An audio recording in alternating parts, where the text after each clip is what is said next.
Welcome back to Unmatched. My guest today is Lars Behrendt. He's a best-selling author, a podcaster, and the CEO at Granny & Smith, Germany's #1 early-stage innovation accelerator. And if all these things were not enough, he's also one of the biggest leadership German influencers on LinkedIn, with hundreds of thousands of followers. In this episode, Lars shares his journey, his insights, and his tips on how to drive innovation and create a culture of creativity within your organization. A little warning though, he's a direct guy and will drop a few bad words here and there, but I guess that's part of his charm. So, whether you're a marketer, an entrepreneur, or simply someone who's passionate about innovation and creativity, you won't want to miss this episode. So Lars, thank you so much for joining the podcast today. I have so much to ask you, but the first thing that I want to start with is clarify to us what innovation actually is. Oh, that's the hardest question because not everyone has a different definition. But for me, it's a new product or service that is successfully accepted by the customers on a bigger scale. That's what innovation. And it can be a product. It can have you having easier life, whatever. Sometimes things that you can't even see. We have completely different stuff. So I know there are definitions out there, the NASA definitions and everything. But for me, I don't care so much because what I found out. There's so many different ideas out there, and if you try to press them in a stiff definition, that won't work. That simply won't work. But for me, innovation is not a creative idea. Absolutely not. Ideas are so cheap. Everybody has ideas.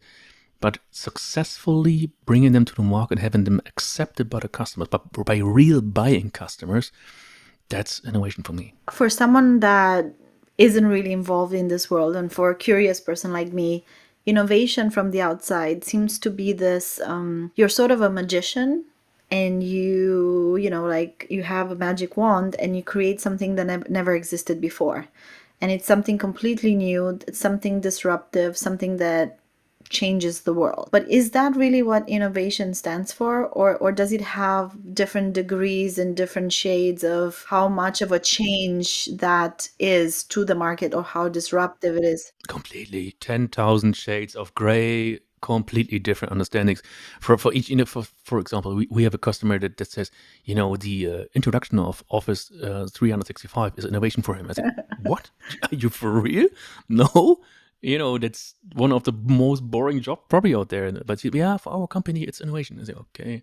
No, it's hard to define that. It's so hard, and I don't think you even have to do it. But most companies, if you really look at them, they've been innovative once in their whole history. That's really true.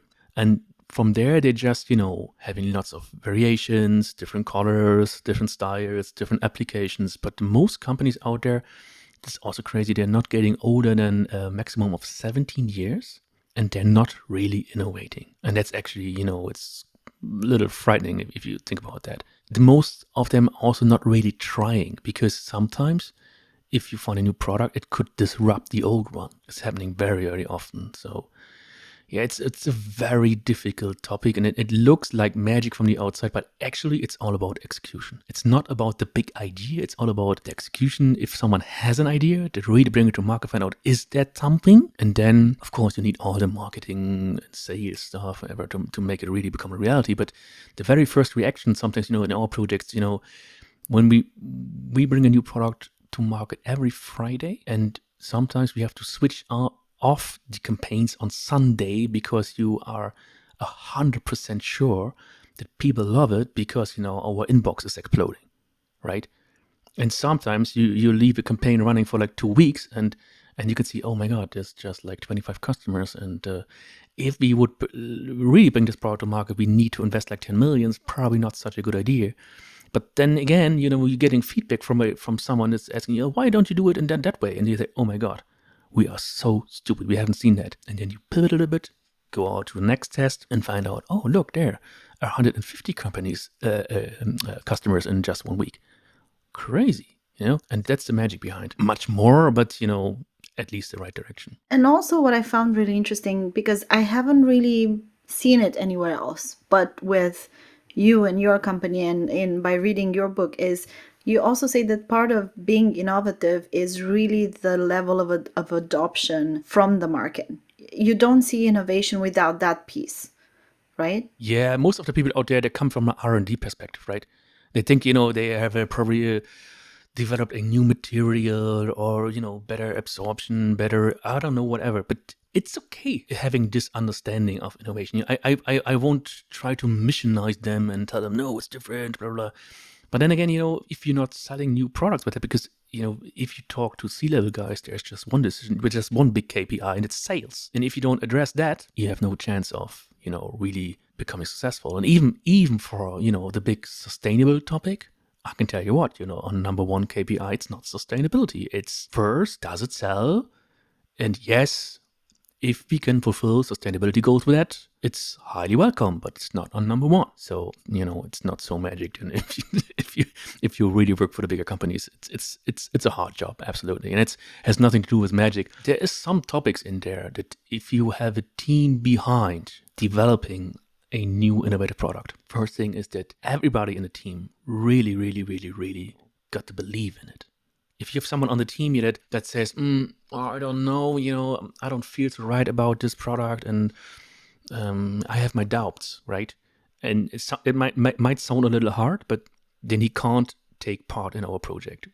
We don't kick him out, but we tell him, okay, you're not part of this project right now, because it simply won't work. And the next thing is, if people can't imagine the end result, and I don't mean, the product, but the impact of the thing that we are inventing. If you can't imagine that, or you don't believe in that, next stop, you're out. Because if you have people like that in the project, it simply won't work. But that's the hardest part, and not everybody needs that. Some people can see the end result in front of their eyes, and like a good sports guy, they can already visualize how they will achieve that. And we are also doing that. I know not everybody, like a software developer or something, needs that. But at least, a designer or a strategic guy, he really needs that if he wants to make the product become a success. That's something you simply don't learn at a university. Absolutely not. It's a matter of attitude. You're focusing on methods and processes and all that stuff. Tools. I'm always getting asked, what tools are you using? I said, yeah, quite a lot. And then I tell them like this and this and this and this. And then, okay, we have the same. Yeah, no wonder. Right. And yeah, of course, we have a few AI tools also. So we can get much more traction. That's also the reason why we are so fast and can develop products in 1 week, right? But actually, tools are not important. Absolutely not. The most important thing is, can you imagine it? And then can you even feel it? And I know that sounds crazy because an engineer is talking about feelings, right? But if you can't feel it, chances are pretty high you're failing. I love that you're saying that, because you're actually touching on a very important topic that is, I think, on everyone's minds these days when you talk about AI, right? And productivity and tools, and everyone is so scared that they're going to lose their jobs and there's not going to be enough for people, and what are humans going to do? But what you just said here, I think, is exactly the key. You need to have that imagination. You need to have that vision in a way that you can almost like create in advance in your mind what you hope then the tools to actually deliver for you. Absolutely. Yeah. So talk to me a little bit about what role does that play, right? Especially in this world of excessive technology and tools. I can explain it on an example and you get a better understanding of it. For instance, back in the days, like, I don't know, 10 years ago, if we developed a new product name, right? We had 2 weeks of time, and you probably know that, like developing long lists of names, and then you involved some lawyer. Checking with legal, yes. Yeah, checking with legal. You had like 500 names, and then in the end, it ended up like 2 or 3, and they all were totally crap. So you started again. So that was a typical project approach to how to develop a nice product name, right? Today we do that in half an hour, and we do that with the help of AI, which is automatically checking. Are the domains free? Is there some brand already registered? Whatever. And it helps a lot. But, an AI can't, at least at the moment, probably it's getting better with, I don't know. But at the moment, it doesn't have soul. And you feel it immediately that, the names sometimes, yeah, they're very technical. And sometimes it makes boom because of the one who's using the AI. And you say, wow, what is that? That's crazy. And then you test it, and then and we get approval. We say, oh wow, if we use that name, and that's something, that's something of these magical part behind, right? If you work with creatives together, that at some point you simply know it and say, wow, we gotta dig deep on that one. I love the idea, and then creativity explodes, and your curiosity is coming up, and people are getting crazy, and that's something which I totally miss in AI solutions like ChatGPT. I ask ChatGPT, what do I need to become innovative? That's my topic, right? I can tell you the answer is right and completely wrong because it's consensus bullshit that you can read in every book. That was also the reason why I wrote that book, because I couldn't stand it anymore, because there was standing so much meaningless, not working, because we really tried that, not working stuff in there. I said, why is nobody talking about how it really works? And that's the same with AI. It's looking backwards, and of course, it has scanned all the books and all the, the technical understanding, but that won't help you with innovation development. Probably a little bit from I would say, technical perspective for getting a little faster, but in the end, you need vision, you need a lot of heart and soul and passion. And until now, probably it's going to change in the next 10 years, I don't know, but I really miss that. Well, I mean, it's a tool that helps with efficiency, right? It just helps to create a better workflow, Yeah. but it doesn't show you the way. It doesn't really open up, as you said, the vision for what needs to happen. That's still a human's role, our role as people, and having the Absolutely. imagination, right? Which is something, I guess, that we need to really make sure that our kids keep developing, because that's sort of, I feel, one of the skills of the future. What do you think? Yeah, absolutely. But my son just turned 18, right? And he's still at school, and he told me, Dad, I'm using this, 50% of our classes are already using ChatGPT for doing their homework. I said, great, do that, because the tasks that you're getting at school are so completely off topic. Just learning something to tell you something, that's not what we need in the near future. Please learn to use all these tools, right? I was totally blown away by the AI tools for developing music. I said, wow, this it's not going to be a number one hit, but it's nice. And the creativity sitting in front of the computer is the thing that makes the thing unique. What we had very intense discussions in our company, because you can imagine, if you have designers and they learned, like, I don't know, 15 years how to do that, and then now an AI is coming around the corner and showing you how the new corporate design should look like. Of course, they're telling you that's crap and that's not our idea of quality. And I said, yes, that's true, but we're not talking about end results. But for instance, if you have a name and you have the industry, you can just type it in an AI and it shows you like 500 different suggestions for a really rough direction for a design or whatever. And it's true, 90% is crap, 99% is crap. But sometimes you get inspiration, say, oh, look at this, I like this small part there and that part there. And if we combine it with a little heart and soul, that could be really crazy. And then, it speeds up the process of developing new stuff, but it definitely won't, make you get useless or whatever. But we had very intense discussions about stuff, very intense. And even some designers left our company because of that. And I said, we, as an innovation agency, we don't have the right to, judge about that. We should use all new solutions out there. If it's really changing things so drastically, like, for instance, for copywriting, we heard that it was in the next 5 years, it will be so good that, each copywriter out there will be, knocked away. We will see. I don't know. We will see. But, as an innovation agency, you don't have to, you can't say, no, we don't use that. We stick with the old process, right? I don't think that's a good idea. Yeah, I mean, I think in general, we just need to be open to technology, right? And instead of fighting it, maybe just learn how to ride the wave. This is how I like to say it, instead of fighting the wave, learn to ride it. Because if you learn to ride it, you know how to work with it, and Exactly. you know how to use it in your favor. But one thing that I wanted to ask you is also, how hard is it to be innovative these days? And what was that the most challenging, innovative process that you had to navigate in your career so far? It's very hard. People don't like the answer, but it's very hard. As I wrote in my book, it's like 100 different parameters. And if only one of these parameters is like 0, then the whole project is completely fucked up. And you have like zero innovation. So you must be in each single paragraph that you're working on, you must be quite good to have a result. And it's almost impossible. It's also the main reason for failing projects. It's not that people are stupid or, that they're not experts in the field. It's really the problem that project lengths and the losing motivation while working on something, that's a really, really big problem. And the other thing is that we have multiple projects. For instance, in our company, we had these usual Monday morning meetings. Probably you have it in your company too, I know. I have it in my team for sure. Right. We don't do that anymore because, it was almost everybody in the round for telling me, so what are you working right on? Do you need any, support or whatever? And everyone was telling me, no, I'm waiting for approval. Next designer said, I'm waiting for the feedback. Everybody in this round was waiting. The whole agency was waiting. And I said, hey guys, how does it feel for you? And they said, it's actually crap because we love creating, we love building cool stuff. We love having deadlines.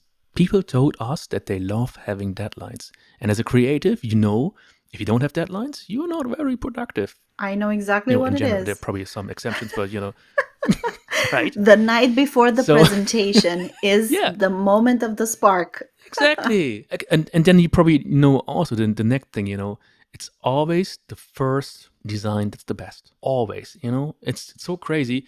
Then you start, let's optimize it and let's iterate it. And then you look at it again and 3 weeks later and you see, oh, actually the first one was better. I don't know why, but we had it like 100 times, right? And so we said, okay, can't we change that? Because, in the middle of each project, you're totally demotivated. We are doing numerous projects in parallel. We were somehow frustrated for waiting and all that stuff. There was so much more things that we said, normally I would love my job, but actually, even project management, every day, I had people sitting next to me from project management, they were crying because they said, I can't talk to the creatives or the stupid developers, they don't listen to me and they don't do what I want and stuff, And then I talked to the developers, say, what's up? Yeah, project management's stupid. They have a wrong understanding of the project. You probably know that, right? You probably know that. So what we did is we canceled everything that sounds stupid, but that's not what's not fun or we don't like. We canceled everything of that. Like we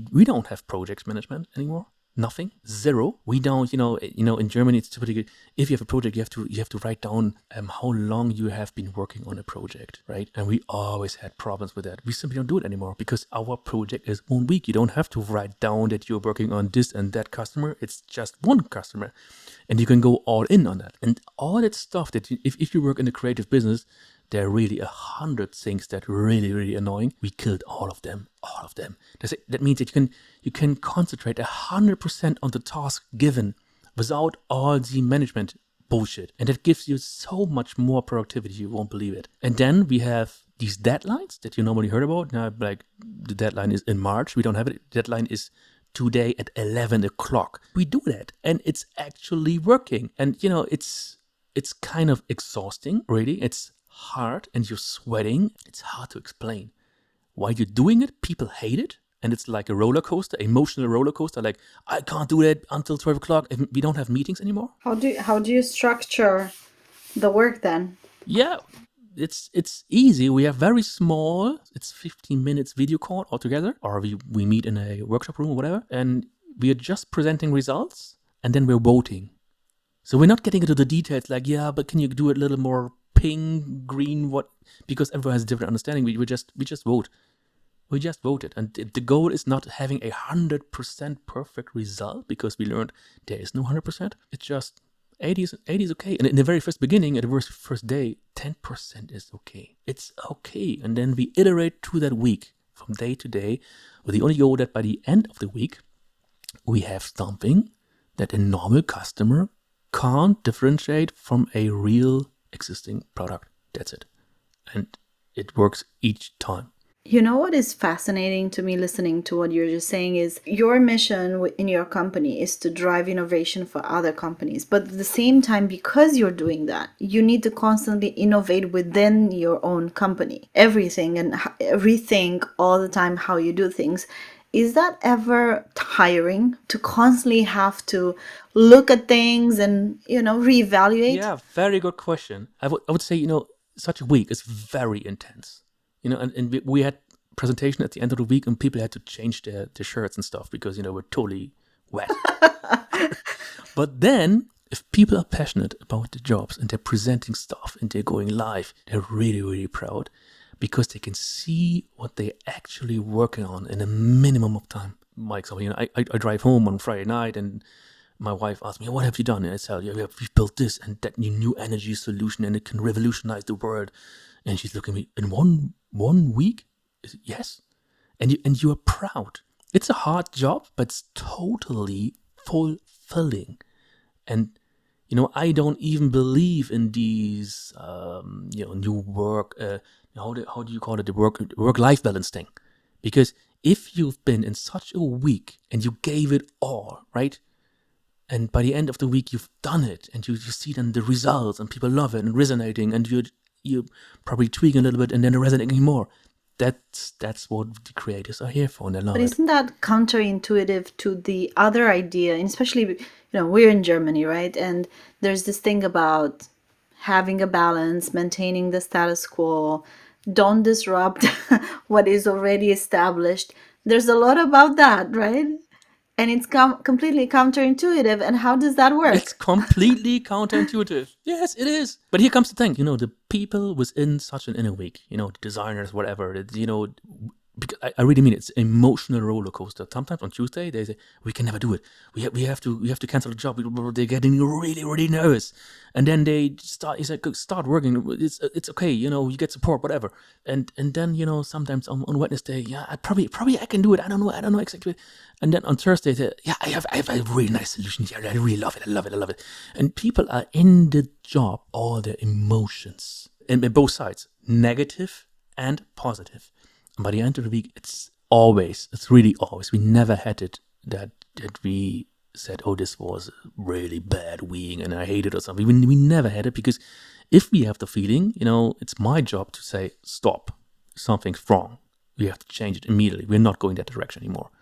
Right? Because sometimes if you're a developer and you're not used to speak to customers or whatever, we speak about stuff like that. And it's so fulfilling. You're so happy. And now it comes the thing. The designers telling us, the developers telling us, that's exactly how I want to work. I need people kicking my ass. I need people demanding stuff that I probably can't do. And I thrive a little bit. I'm growing a little bit with each single week. And I can see how I proceed becoming a better person, whatever, right? And that's something you don't have in a normal job. And I told people, hey, actually, this is the holy grail, not only of innovation management, but probably also of working. And it sounds crazy, but, I see the results. And we decided, I think 3 years ago, because we had both ways of working still. We had the InnoWeek guys, and we had normal projects where we're working with Scrum and stuff like that, right?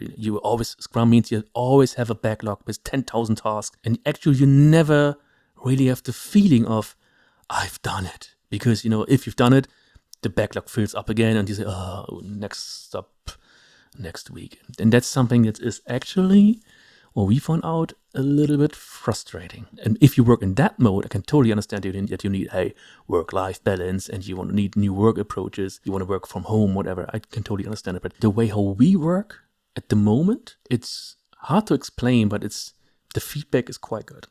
I'm curious what your HR department does, Orle. We don't have one. I'm not sure you can say that. Actually, we don't need it because, of course, like in each single company in this world, we also have, problems and stuff. But I can tell you what, because not everybody is in a week each week. We're setting the teams with a very strict idea that you really must be a fit for the product we're building, right? So some people, they have like free time where they, working on, for instance, on our own brand or some social media stuff, whatever. But as soon as this happens, the struggle arises. Means if we are not in a week with the very tight deadlines and pressure and, for instance, we help Volkswagen developing to become, the number one mobility provider. Wow, this is really pressure, right? Wow, how are you going to do that? I don't know. You're getting nervous. But as soon as this pressure is going away, these small human problems that every normal employee and even CEOs have, and the struggle begins. Absolutely. I have your book here, and I have to say, I've read it, and I just need to say, I was so You fascinated. totally hate it. I didn't say that, but I love this on page 7 of the book. And I love that this is on page 7. At the very beginning of the book, it says, strong opinions aren't free. And let's start with the language style of this book. It's unusually direct, at least for the German culture. I'm so curious about this. Why and how?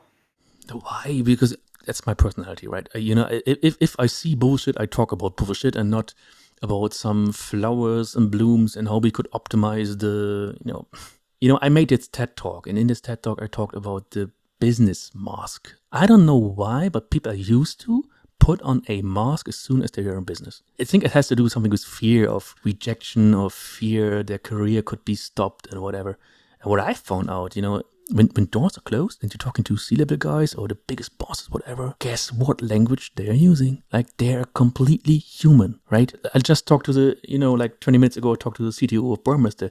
He's also an engineer, and he's like completely normal, nice guy if you approach to him in that way. If I would approach to him like, oh, you are the CDO of this very famous high-end fidelity company, I would like to assume you a business proposal, he would also probably be like, strange to me, whatever, right? I have a completely different understanding. You don't need this crappy business talk bullshit. Show your full personality, who you are, what's important to you. That's what people makes interesting. If you always want to impress how cool you are, or how controlled you are, or how good consulting you are, that's not it. It's absolutely, nobody wants to see that, right? Yeah, I totally agree. And I love that about your book. I totally recommend it. I did read it. And I have to say, the one thing that I really like about it, apart from the fact that you are very direct, which speaks to my heart because, as a Romanian, and as a very direct woman, I love that. I also feel that your book is very tactical.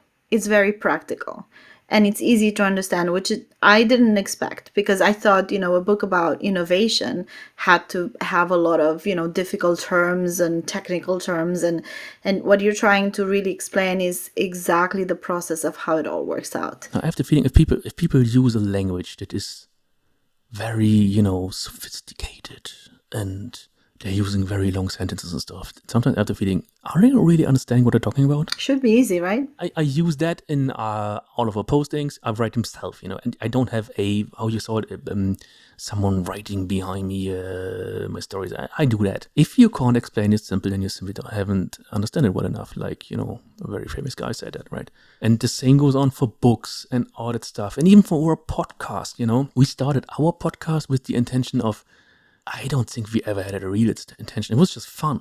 It was just fun until the day that we were blocked on Apple, because we're using a little bit heavy language in German. You use heavy language in German. It's normal. And then we got this label, this, explicit language use label, like a rapper. And then we were relisted a few days. Then we get blocked again. I said, okay, what's going on? Yeah, I mean, like, this is a business podcast. Why are we blocked? What is that? And so we made another move. We said, okay, it's not business, it's comedy. Because, that's the German law. Under comedy, everything is allowed. So, and now, that was crazy. It was like 2 weeks and we went to the top 5 podcast charts with that podcast. Because we are doing straight talk, it's not the usual business mask talk, right? And I wanted to get to that because apart from being an innovator, being an entrepreneur, a business person, I also think you're a great marketeer, by the way. You're also now a top voice for, marketing out there, and for innovation. And you're one of the most known people on LinkedIn.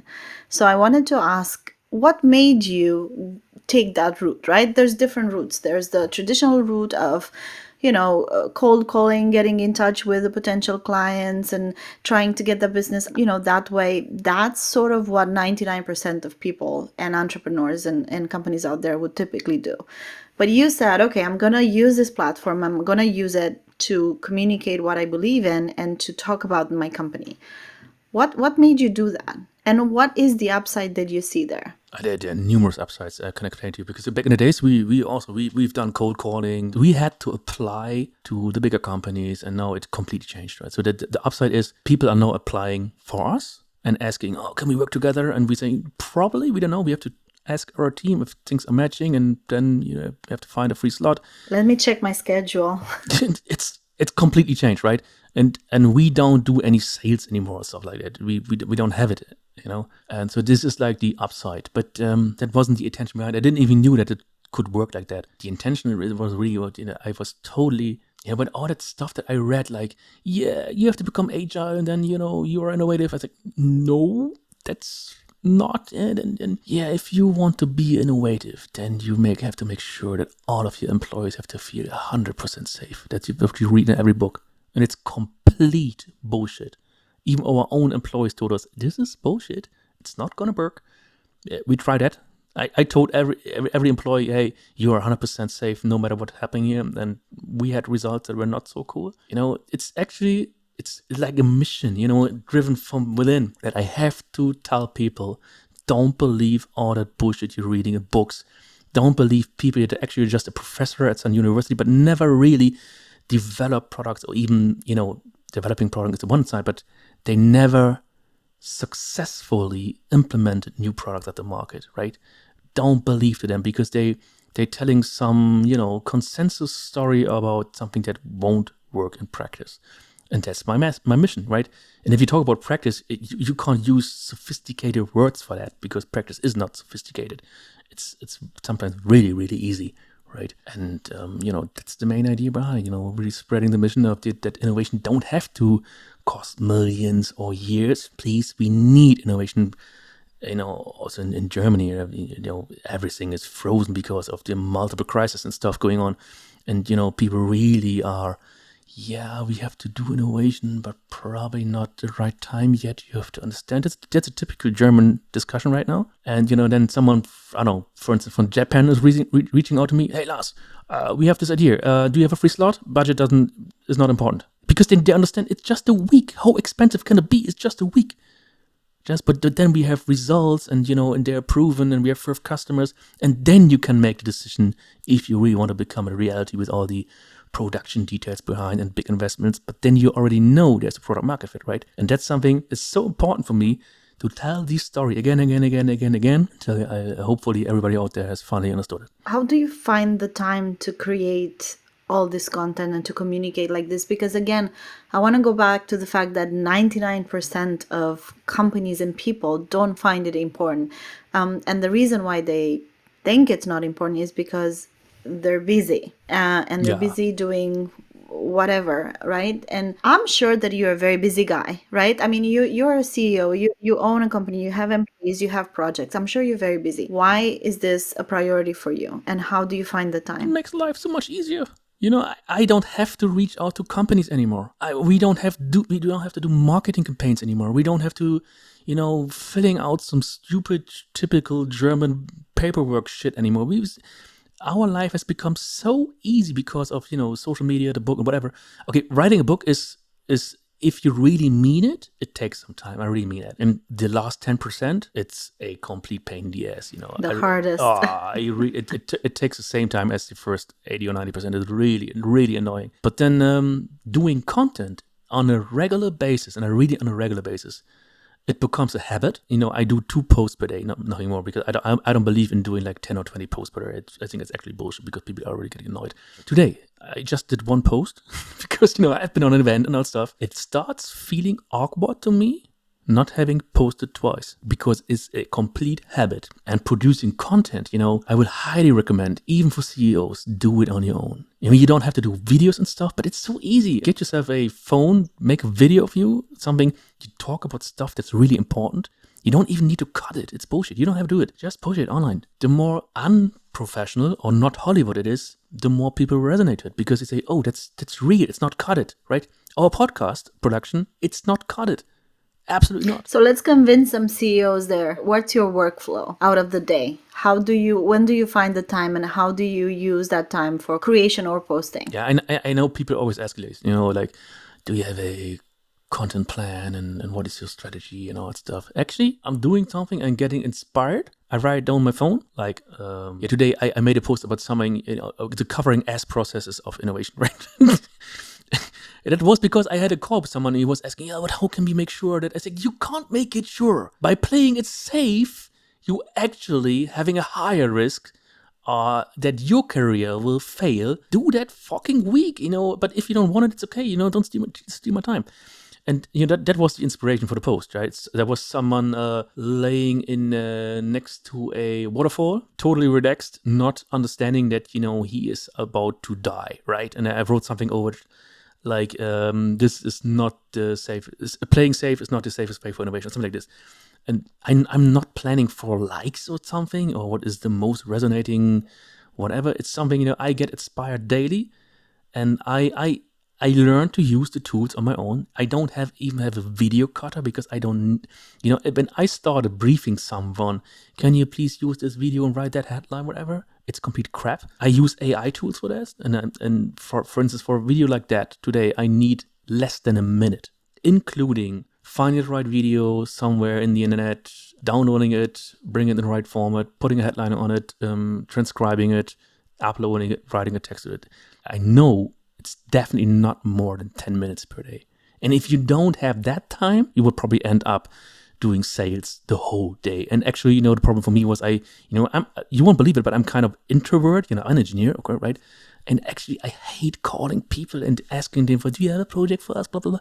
I hate it because, if they really would need something, they would come on their own. That's my, understanding of how things work. And actually, absolutely, it works. People reach out to me and say, hey, Lars, I saw your video and that's really crazy. And sometimes, I'm making videos of my own, talking to the camera or whatever. And each time I'm doing that, people reach out to me. Yeah, I saw that. Love that. Can we work together? I love your style. I said, yeah, probably. Yeah, if you find a free slot, probably. That's how people get to know you, right? And that's how you build trust in a way. And I guess, yes, for an introvert, especially at the beginning, and I know that I went through it myself when I started to be a bit more active, it's hard at the beginning, but you get used to it. And then the upsides are quite amazing. Absolutely. You always have to ask yourself, what is the alternative, right? And, I always hated doing sales. We did it different back in the days. Our biggest success was building prototypes, and we invested I would say between 50 to 100,000 euros, and then we reached out to customers. But that's quite a big sum, right? And if you do it 10, 20 times in a year, think about that number, right? That was our idea how we reached out to customers, and now we turned it all around and said, okay, there's so much ideas out there. What we found out, we built a real nice prototype. We were going to the big company, presenting it, and they were always like, oh wow, that's crazy, we love that. And then but it was 100% of all the projects were, but we have a different problem going on right now. Can you also help us with that? 100%. So we invested in a prototype that everybody loved, but they have their own problems going on. And that made, for us, it's so clear that what are we doing here? What is that? Right. But just waiting for someone to reach out to you is probably also not the best idea, What is the biggest mistake that you can make from an innovation perspective? I think the techno love bubble is really misleading. That people, if they develop a new product, they're coming from an engineering perspective. I'm saying that as an engineer, because we did it and we failed soft, right? Because we were totally in love with our new product and features and stuff, and we bring it to market. Nobody was interested, right? This is a really, really big thing. Next thing is way too long processes, because it's killing everything. It's killing motivation. It's killing. Then, patents. I don't believe in patents anymore. Absolutely not, because it takes at least 3 to 6 months if you want to really have a somehow safe patent. And we have customers that look at patents databases worldwide, and just to send them to and ask, can you find a workaround? We love the product. Here's the scratch of it. Can you do a workaround? So what's the patent good for? Even if you are in with companies like China, where copying someone is the highest form of So and there's so much stuff that you can do wrong as an innovator. But what I found out that if you really are in a one-on-one call with really intelligent innovators, that they all have the same pain. They developed something and it's not seen by these C-level guys, or it's not understood, or they don't get it, and then it dies the silent death in some drawer or something, right? And that's really how you can piss off the highest motivated people in your company, and then they finally change the company, then go somewhere else, and then they experience the same again and again and again. And that's something, what we say, come on, that can't be the right direction, right? And there must be a reason why there's such few innovation really happening out there, right? And most of the innovation products you see out there, there are variations. They're like some collaboration with a good influencer and they're doing their own model, whatever. I think that's okay. It's also a different kind of approaching a market, and it's somehow innovative, but it's not an innovation. Really need a better understanding of how can we bring products to market, and don't making so much, in German we say bohai, not talking so much bullshit, just do stuff. And that's something we totally missed. We are concentrating on filling out papers and trying to imagine it on a theoretical approach, how the best strategy would look like, and just stop that. If you work together with some experts, they've done it, like in our case, like 650 times. We don't need some theoretical approach anymore. Now, we got a briefing, and the PowerPoint briefing cost $2 million. They identified, which will be the right project to approach on, right? And I told him, guys, why didn't you invest in this and experimenting in InnoWeeks, whatever? You would be, this is all guesswork on very good-looking papers, right? And a nice PowerPoint. But I think the biggest problem is PowerPoint innovation. It's really, for an engineer, it's the biggest pain. I think not just for engineers, I think also for marketers. Yeah. I can tell you from experience. Yeah, and then the next thing, when we work on interdisciplinary teams, right? Please involve marketing. If a product is just engineering driven, chances that they're going to fuck it up is like almost 100%. Involve sales, involve marketing, involve customer service. Not like it's 300 guys, just one of them is enough. People are actually not doing that. And I totally ask myself, why? I don't get it. And that's so crazy. Sometimes, in our InnoWeeks, we have, from each department, we have one guy sitting there, and they see themselves the first time. And then they exchange themselves the first time. And say, oh, really? So you have talked to a customer, really? He did said that? Wow, I didn't knew that. And then as soon as you get rid of the silos, silos are a really, really big problem in the bigger corporates. They start to, cooperating with each other, and things are getting so much more fluent, and, it's crazy. It's totally crazy. And you ask yourself, okay, probably we need also a different organization structure for building innovative products. But then again, people talk about innovation culture, which I believe it's bullshit. We don't need innovation cultures in companies. No, not everybody in a company can be innovative, right? There are really tangible reasons for some people that they don't have to be creative. For instance, if they do some billing or whatever, you don't want to be them innovative. I believe nobody can be innovative the whole time. But for a week you can do that. Like you're going on holiday, you're going on a week, and then together with a team of experts and with your colleagues, you concentrate on one single task, no distraction, nothing else, and then you push your product to the market. That's possible. But after that week, you need to do some boring stuff again. It's hard to explain. I really love your energy, and I think we need more of that in organizations everywhere. And the other thing that I find really interesting about what you do is that you have that constant contact with the consumer. And sometimes we sort of disconnect a little bit with the reality of the market, and because you are so connected all the time on a weekly basis and going and coming and going and coming and getting all that feedback. I'm wondering, and also to wrap up the podcast today, what are the major consumer shifts that you're noticing out there that maybe people are not so aware of? Actually, these shifts are not that big that you might think. That's what we found out. For instance, let's talk about sustainability again, because, I always say, yeah, you must be doing 100 sustainability projects. No, if you're in the real business, we're not doing show innovation. There's one thing we found out. I'm not allowed to talk about which brand it was, but a very, very famous brand, and we did a test, right? And they were assuming that if you have it was a clothing brand, when you have a very sustainable fabric, people will love it. But actually, that's not the case. But if you can see that you're wearing a very sustainable fabric, people love it. We ask ourselves, well, what's this? So in the end, we found out it's not about sustainability. It's the image that people want to transport, that they are sustainable. summing it up, it's still the same. We want to be somebody. We want to impress somebody. We want to be seen. And these are human factors that are always the same. If you look on the surface, they might look different, but deep within us, it's pretty much the same. If you finally get an understanding of what drives people, what is it, then you can also be very, very successful on social media. And that's also why I highly recommend for CEOs, CTOs, whatever, go to social media, because you're getting so much more connected to people and find out what they're really resonating with, and you're getting reconnected to people. Sometimes we talk to CTOs of bigger companies, like from the automaker industry, right? And they had discussions like, I don't understand how people, can't invest like 100,000 K for this car. This car is like, even it has a V8 engine. I don't understand. Yeah, because people don't earn that much.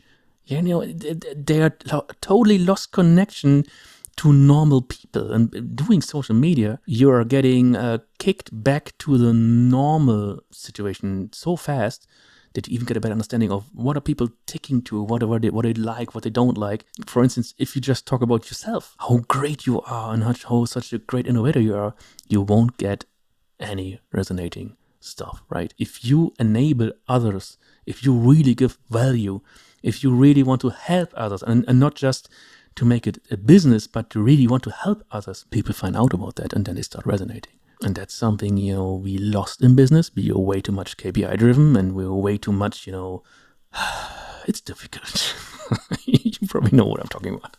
Lars, thank you so much. It's always a pleasure to speak to you, to listen to you. I feel that all my curiosity about innovation has been satisfied today. Thanks for having me, and good luck with your podcast. Thank you so much. Thank you for tuning into Unmatched. Remember, building an unmatched brand is not just about success. It's not about popularity. It's about creating something truly remarkable that reflects who you are and what you stand for. So keep pushing yourself to go beyond what you think is possible. Keep taking risks, challenging yourself, and never settle for standard. And if you like what you hear, make sure to subscribe, leave a review, and follow us on social media to stay up to date on our latest episodes. Until next time, keep being unmatched.